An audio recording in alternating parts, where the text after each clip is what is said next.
ఇంటికి అన్నిటికంటే డేంజర్ ఏంటో తెలుసా? ఒక మనిషి కన్ను దృష్టి. అది ఎంత డేంజర్ అంటే కన్ను దృష్టికి నాపరాయి అయినా పగులుతుందని మన పెద్దవాళ్ళు ఉట్టిగానే అనలేదు.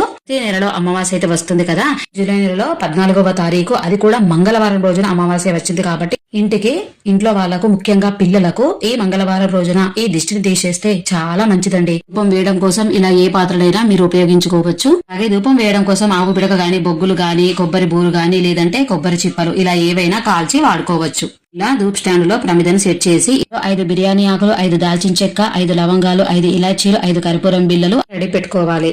పిడకలను ఈ విధంగా కాల్చుకొని ధూపప్ స్టాండ్ లో వేసుకోవాలి. ఇందులో నేను చూపించిన ఐటమ్స్ అన్ని కూడా ఈ విధంగా వేసేసి పైన పూరం పెట్టేసి వెలిగించుకోవాలి.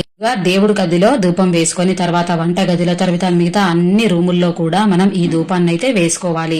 తర్వాత బయటికి వచ్చేసి ఇంటికి కూడా మనం ఇలా ధూపం వేసేసుకున్నట్లయితే గనక ఉన్న నరదృష్టి అంతా పోతుందండి. ఇంట్లో గొడవలు, హెల్త్ ప్రాబ్లమ్స్, మనీ ప్రాబ్లమ్స్, ఖర్చులు పెరిగిపోవడం, నిద్ర లేకపోవడం, ఇలా అన్ని సమస్యలు కూడా పోతాయి. మిగతా రోజుల్లో కూడా ఇలా ధూపం వేసుకోవచ్చు. అది కూడా మంగళ శుక్రవారాలు, ముఖ్యంగా అమావాస్య పౌర్ణమి రోజు వేసుకుంటే చాలా మంచిది. తప్పకుండా ఈ అమావాస్య రోజున ఇంట్లో వాళ్లకు, ముఖ్యంగా పిల్లల పైన ఉన్న దృష్టి పోవాలంటే ఈ విధంగా చేయండి.